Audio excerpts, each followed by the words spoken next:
За баярлалаа. Бүгдэнд энэ өдрийн минь төргий. За миний ихтгэл болохоор инновацийн талаар байгаа. Инновац гэдэг маань бол одоо сүүлийн үед бас шинээр одоо хэрэглэгдэж байгаа нэр томьёо аа. Тийм учраас ерөнхийдөө мэдээлэл өгөх зорилготой ихтгэл байгаа энэ маань. За та бүхэн ер нь инновацийг юу гэж бодож байна гэд хамгийн эхлээд бол би энэ зургийг ингээ харуулмаар байгаа юм. Тэгэхээр эндээс одоо бид нэр юу гэж ойлгож болох вэ гэхээр инновац гэдэг маань шинэ мэдлэгийг баялаг болгон хувиргаж байгаа тэр үйл ажиллагааны үр дүнд бий болсон бүтээгдэхүүн үйлчилгээг ер нь бол хэлж байгаа бизнесийн процессыг. За тэгвэл шинэ мэдлэг гэдэг маань өөрөө юу вэ гэхээр ер нь шинжлэх ухаан технологийн үйл ажиллагааны үр дүнд бий болсон эдийн засаг нийгмийн асуудлыг шийдвэрлэх зорилгоор ашиглаж болох үс тэр мэдлгүүдийг бол хэлж байгаа. За тэгэхээр энэ шинэ мэдлэгээ бид нэр инновац болгохын тулд инновацийн үйл ажиллагааг хэрэгжүүлдэг. Тэгэхээр инновацийн үйл ажиллагаа гэдэг маань болохоор энэ инновацийг үр дүнд хүргэх зорилгоор хэрэгжүүлж байгаа хөгжүүлэлтийн, санхүүгийн болон одоо худалдааны ерөнхийдөө тогтвол ажиллагааг бол хэлж байгаамаа. За тэгэхээр энэ дээр бас яг нэмэлт мэдээлэл олгоод за энэ шинэ мэдлэгийг бид нэр 8 төрлийн инновацийн үйл ажиллагаа ер нь бол байдаг гэж олон улстай тодорхойлж байгаа. За тэгээ 8 төрлийн инновацийнхаа үйл ажиллагаараа инновацийн одоо бий болгож байна. Энэ маань дотроо бүтээгдэхүүн үйлчилгээний, бизнесийн үйл ажиллагааны гэж хоёр янз. Бүтээгдэхүүн үйлчилгээнийх нь бол дотроо бүтээгдэхүүн үйлчилгээ салж байна. Бизнесийн процессийнх нь болохоор ерөнхийдөө дотроо 6 янзаар бол байгаа. Тэгээд та бүхэнд энэ ихтгэл очсон байгаа. Тэгэхээр өнөөдрийн маань гол ихтгэл бол ерөнхийдөө яг инновацийн үйл ажиллагаа буюу энэ нөгөө 8 үйл ажиллагаатай холбоотой хэсэг байгаа шүү. Төрийн байгууллагуудын маань асуулганд ерөнхийдөө төсвийн байгууллагын асуулганд маань энэ асуулт орж ирсэн. За хууль эрхцэн хувьд гэх юм бол 2012 онд бол инновацийн тухай хууль батлагдсан. Тэгээд төрөөс бол инновацийн талаар баримтлах бодлогыг 2018 онд батлаад одоо ингээ хэрэгжүүлээд явж байна. Үүнээс гадна алсын хараа 2050-д бас ерөнхийдөө инновацтай холбоотой зорилго дэвшүүлэгтэй байгаа. Энд болохоор олон улсад өрсөлдөх чадвар бүхий үндэсний шинжлэх ухаан технологи инновацийн тогтолцоог хөгжүүлнэ гэж. За үүнээс гадна инновацийн үйл ажиллагааны тэргүүлэх чиглэлийг засгийн газрын 2020 оны 95 дугаар тогтоолоор батлаад эндээ болохоор 5 бүлгийн 11 чиглэлийг бол тодорхойлсон байгаа. За статистикийн хувьд бол ерөнхийдөө инновацийн талаар анх удаага ингээд аж ахуйн нэгж байгууллагын тооллогот оруулаад авч байна. За тэгэхээр ерөнхийдөө бизнесийн байгууллагуудаас бол бүхэл бүтнийг бүлгээр төсвийн байгууллагаас бол ерөнхийдөө 3 асуултаар ерөнхийдөө асууж байгаа. Тэгээд өмнөх илтгэлүүд дээр ерөнхийдөө бол дурддагдсан. Би тэгэхээр товчхон дуртай явна. За яг олон улстай болохоор дэлхийн оюуны өмчийн байгууллагаас болохоор инновацийн индексийг жил болгон тооцдог. Ингээд энэ маань 21 оны байдлаар бол 132 улс орноос бол Монгол 58 бол байна.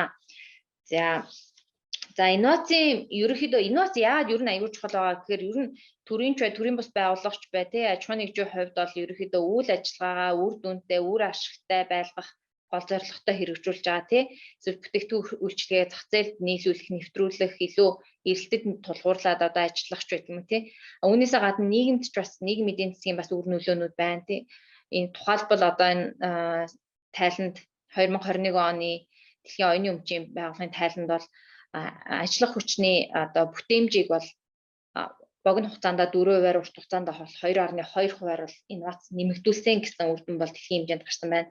За мөн эрүүл мэнд амьдралын чанартай холбогдоод дундаж наслтын хувьч гэсэн ерөнхийдөө инновацтай холбогдоод бас өссөн байна. За үүнээсээ гадна бас байгаль орчинд ээлтэй байх зорилгоор бас инновацийг хэрэгжүүлж байгаа. Үүнтэй уялдаад агаардах одоо нүүрс төсвийн давхар эслийн ялгаруулалт бол богино хугацаанд жишээ нь 0.6%-аар урт хугацаанд бол 148%-аар бол буурсан гэсэн үр дүнгуудыг бол харж болохоор байна. Мэдээлэл өгч зорилгоор харуулсан. За энд бол яг инновацийн жишээнүүд байна. Таад маань бас энэ слайдыг харж байгаа юм чинь шинэ бүтээгдэхүүн үйлчилгээнүүд маань байгаа Одоо сүүлийн үед бол одоо чинь дроноор хүртэл одоо нөгөө бүтээгдэхүүн үйлчилгээ өргөж байгаа юм. Энэ бас нэг төрлийн инновац. За энэ аппликейшнүүд бас ашиглаж байна үйлчилгээнд. Энэ маань бас инновац. За маркетингийн хувьд одоо үнийн бодлого хэрэгжүүлж байгаа маань бол бас инновац гих мэтчлэн жишээнүүд бол байгаа. За тэгээд яг одоо нөгөө нэг үндсэн асуулганд маань бол 2-6 гээд өмнөх ихтгэл дээр бол яригдсан. Энд болохоор танай аж ахуйн нэгж 2021 танай байгууллага 2018-аас 21 онд дараах инновацийн үйл ажиллагааг хэрэгжүүлсэн үү гэж байгаа. За тэгээд түрүүнд хийсэн нөгөө 8 инновацийнхаа үйл ажиллагааг бид нэр тус бүртэнд хариулах хэрэгтэй байгаа. За тэгээд энэ дээр болохоор тим буюу хэрэгжүүлээд дууссан үр дүнд хүрсэн инновацийн ямар нэгэн бүтээгдэхүүн үйлчилгээ гарсан бизнесийн үр дүн гарсан гэсэн үг. Нөгөөх нь бол хийгдэж байгаа гэж байгаа. Энэ нь болохоор яг одоо хөгжүүлж байгаа үр дүнгээ хараахан өгөөгүй байгаа үйл ажиллагаа байх юм бол хийгдэж байгаа буюу 2 гэсэн кодыг хэрвээ огт тэрийг хэрэгжүүлэх бол 3 гэсэн кодыг ер нь бол дугуулаа явна. За тэгэхээр энэ 8 үйл ажиллагаагаа би ерөнхийдөө товчхон та хэдэд мэдээлэл өгөө явъя. За эхнийхэн судалгаа хөгжүүлэлтийн үйл ажиллагаа гэж байгаа. Энэ нь болохоор ерөнхийдөө мэдлэгийн нөөцийг нэмэгдүүлэх одоо байгаа мэдлэгийн хэрэглээг бий болгох зорилгоор ер нь хийсэн бүтээлч системтэй үйл ажиллагааг хэлдэг. Тэгээд олон улсын одоо инновацийн Фраскатын гарын авлагт бол судалгаа хөгжүүлэлтийн ажил маань бол 5 шалгуурыг хангасан байх ёстой гэж үздэг. Шинэлэг, хоёрт нь бүтээлч, гуравт нь тодорхойгүй үр дүн шийдвэрлэх боломжтой, тэгээ системчилсан, тэгээ шилжүүлж болох буюу хуулбарлах боломжтой байх ёстой гэдэг зарчим одоо тавигддаг. За ерөнхийдөө судалгаа хөгжүүлэлтийн ажил маань суурь судалгаа байна. Тэгэхээр ерөнхий одоо цар хүрээгээ мэдэх чиглэлээр тий. Хоёрт нь болохоор хэрэглээний судалгаа, энэ болохоор харьцангуй практик. За тэгээ туршилт хөгжүүлэлт буюу бүтээгдэхүүн бизнесийн үйл явцаа одоо нөгөө сайжруулах, шинээр бий болгоход ерөнхийдөө чиглэлтэй хийгддэг ийм төрлүүдтэй бас байна. За тэгэхээр нөгөө бусад бизнесийн байгууллагаар гүйцэтгүүлсэн болон төлбөр төлсөн бүх төрлийн судалгаа хөгжүүлэлтийн ажлыг бол инновацийн үйл ажиллагаа хэрэгжүүлсэн гэж бол үзнэ шүү. За дараагийнх нь болохоор хоёр дахь үйл ажиллагаа маань болохоор инженерчил, дизайн, бүтээлч одоо бусад үйл ажиллагаа гэж байгаа. За инженерчил гэдэг дотор болохоор үйлдвэрлэл болон чанарын хяналтын журам, арга стандартыг ерөнхийдөө хамардаг. Тэгээд үйл ажиллагаанд болохоор бараа үйлчилгээний үйл явц системийн одоо техникийн үзүүлэлтийг төлөвлөх, турших, үнэлэх, одоо тохируулах буюу одоо үйлдвэрлэхээс өмнөх бүх процессын үйл ажиллагаанд явдаг. За харьцангуй энэ маань болохоор нөгөө нэг төрийн байгууллага, төсвийн байгууллагууд маань харьцангуй бага байхаа гэж бол бас гарч ин. Гэхдээ төрийн өмчт бас үйлдвэрийн байгууллагуудын хувьд бол бас гарч ирж болно. За дизайны хувьд болохоор бүтээгдэхүүн үйлчилгээ, үйл явцаа одоо шинэ эсвэл ингээд өөрчилсөн функц хэлбэрийн одоо дүр төрхийн өөрчлөлийг ерөнхийдөө хэлж байгаа. За тэгээд бүтээгдэхүүний дизайны зорилго нь бол мэдээж бараа бүтээгдэхүүнээ илүү сонирхол татгуйц эсвэл нөгөө ашиглахад илүү хялбар болгох одоо зорилготой байдаг тий. За гурав дахь үйл ажиллагааны хувьд бол маркетинг, брэнд гаргах үйл ажиллагаа байгаа. Энд маань болохоор зах зээлийн судалгаа, зах зээлийн туршилт, үн тогтоох арга, бүтээгдэхүүн байршуулах, тэгээд бүтээгдэхүүний урамшуул, сурталчилгаатай холбоотой байгаа. Тэгэхээр энэ маань бас харьцангуй яг бизнесийн байгууллагууд руу илүү чиглэсэн. Гэхдээ төрийн байгууллагууд маань ч гэсэн тодорхой хэмжээний сегментэд тодорхойлохтой хэрэглэгчдийн одоо нөгөө зам төлөв одоо сэтгэл ханамжийг судлах гэх мэт ч бас үйл ажиллагаанууд явуулдаг. Төрөнтэй холбогдуулаад хийгцэн ажиллах юм бол энд орж ирэх нэ. За дараагийнх нь бол оюуны өмчтэй холбоотой үйл ажиллагаа байгаа. Одоо энэ маань бол ерөнхийдөө ихэвчлэн судалгаа хөгжүүлэлт, програм хангамж хөгжүүлэлт, инженерчил, одоо дизайн болон ер нь бусад бүтээлч үйл ажиллагааны маань үр дүнд бий болсон одоо мэдлэгийг одоо хамгаалах эсвэл ашиглахтай холбогдлолтой үйл ажиллагаанууд бол ер нь бол ордог. Тэгэхээр нөгөө оюуны өмчийн эрхийн одоо нөгөө нэг мэдүүлэг, бүрдүүлэх, бүртгүүлэх, баримтжуулах, тэрийгэ эсвэл бусдаас худалдаж авах, эсвэл зах зээлд хин нэгэнд худалдах, гурав дахь чиглэлд гэх мэт үйл ажиллагаанууд маань энд орно.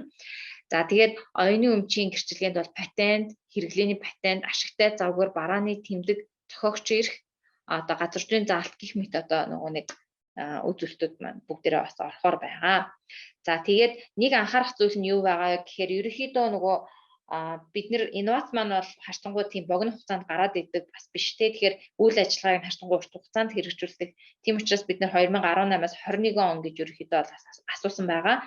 Тэгэхээр нөгөө энэ патенттай өмчтэй холбоотой асуудал маань бол харин нэг цаг хугацааны хувьд нэм арай өөр үзүүлэлттэй. Энэ маань юу вэ гэхээр 2018-аас 21 онд мэдүүлсэн ч гэсэн тэрнээс өмнөх хугацаанд одоо хэрэгжүүлсэн үйл ажиллагааны үр дүнтэй холбоотой байх юм бол энд оруулахгүй гэсэн заалт байгаа шүү. За дараагийн үйл ажиллагаа маань болохоор ажилчдыг сургах одоо үйл ажиллагаа байгаа. Энэ маань болохоор ерөнхийдөө сургалтанд маань болохоор ажлын байранд дах сургалт эсвэл боловсролын байгууллага сургалт дээр одоо авсан одоо сургалтууд тий яг нэг сургуультай гэрээ байгууллага удирдлагын академиас ч гэсэн жишээ сургах сургалтууд энд орж болно.